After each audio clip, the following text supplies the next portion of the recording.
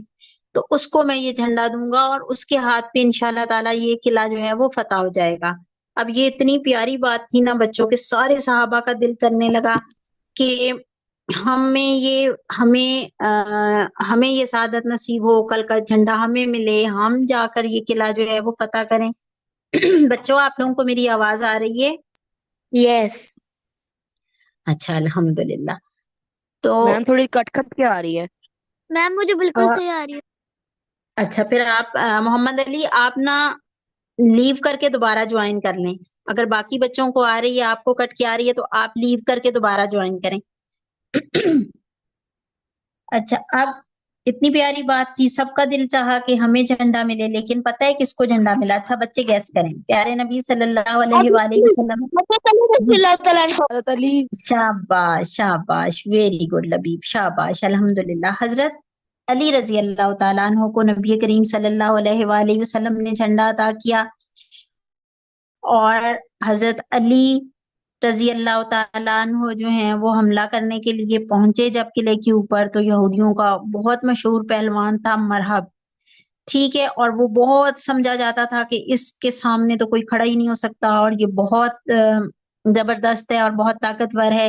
لیکن حضرت علی رضی اللہ تعالی عنہ جو ہیں وہ انہوں نے ان کے ایک ہی حملے میں یہ جو مرحب تھا یہ قتل ہو گیا اور علی کے ہاتھ سے اللہ پاک نے مسلمانوں کو یہ فتح نصیب فرمائی کہ مسلمانوں نے یہ قلعہ بھی فتح کر لیا. ٹھیک ہے جی.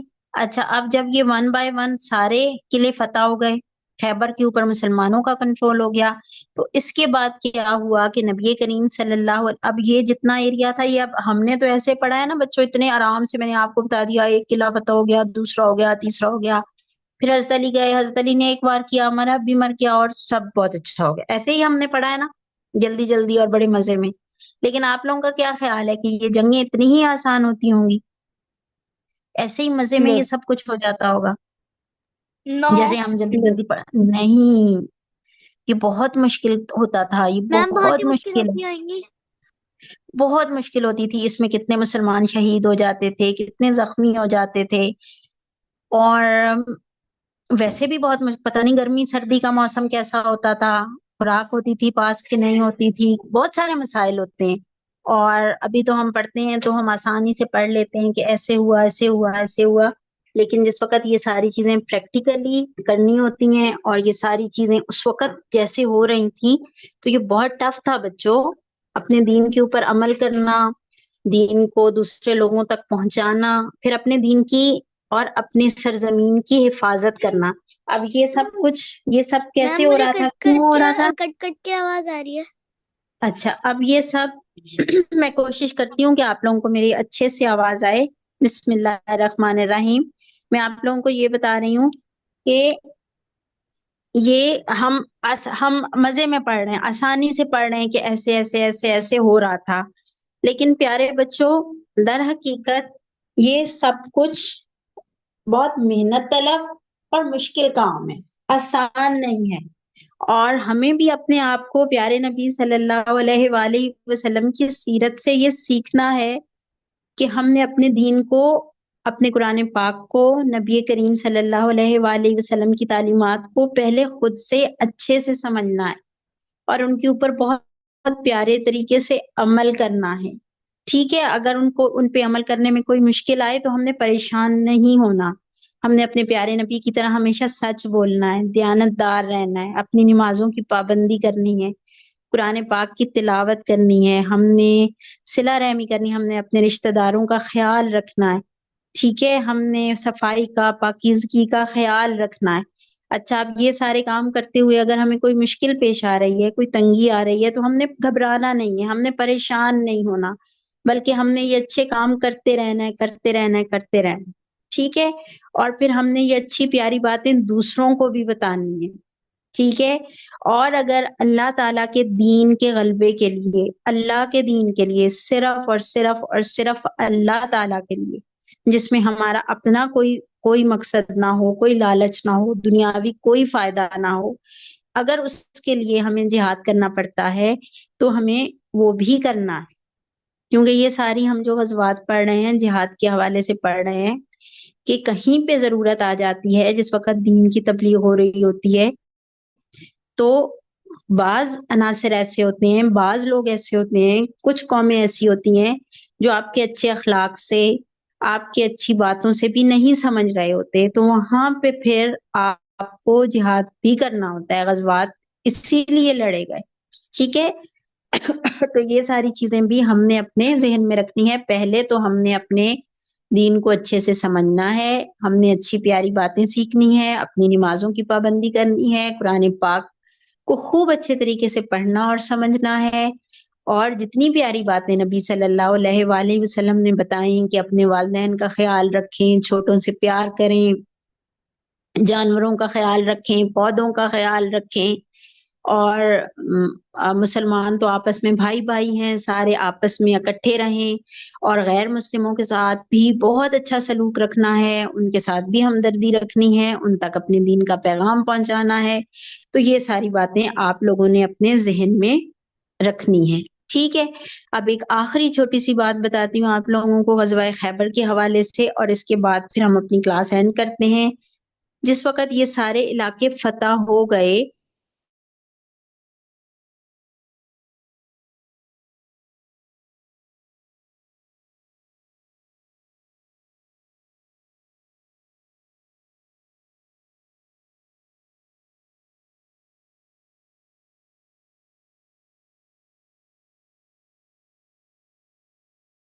اس بات پر یہود راضی ہو گئے، ٹھیک ہے؟ اور مسلمانوں کی ان کے ساتھ یہاں پہ سیٹلمنٹ ہو گئی کہ یہود یہیں آباد رہیں گے، لیکن جو فصلیں اگائیں گے اس کا کچھ حصہ مسلمانوں کو دیں گے اور کچھ وہ اپنے پاس رکھیں گے، ٹھیک ہے؟ اور اس چیز کو کہتے ہیں جزیہ، ٹھیک؟ یہ بچوں کو سمجھ آ گئی؟ یہ آخری بات بچوں کو سمجھ آئی ہے؟ جی جی میم مجھے بچوں آئی۔ آپ لوگوں کو آخری بات سمجھ آئی؟ آئی، شاباش، کہ اب یہود جو تھے وہ خیبر ہی میں رہیں گے، لیکن کیسے رہیں گے؟ ہاں، لیکن کیسے رہیں گے کہ اپنی فصلوں کی پیداوار میں سے کچھ حصہ مسلمانوں کو دیں گے۔ تو یوں اب کیا ہوا کہ یہ خیبر کے علاقے پر بھی یعنی مسلمانوں کی حکومت ہو گئی۔ اچھا، یہ باتیں جب ساری سیٹل ہو گئی نا، تو ایک یہودی عورت نے نبی کریم صلی اللہ علیہ وآلہ وسلم کو کھانا بھجوایا۔ اس کو پتا تھا کہ آپ کو بکرے کا گوشت اور دستی کا گوشت پسند ہے، اس نے وہ آپ کو بھجوایا، لیکن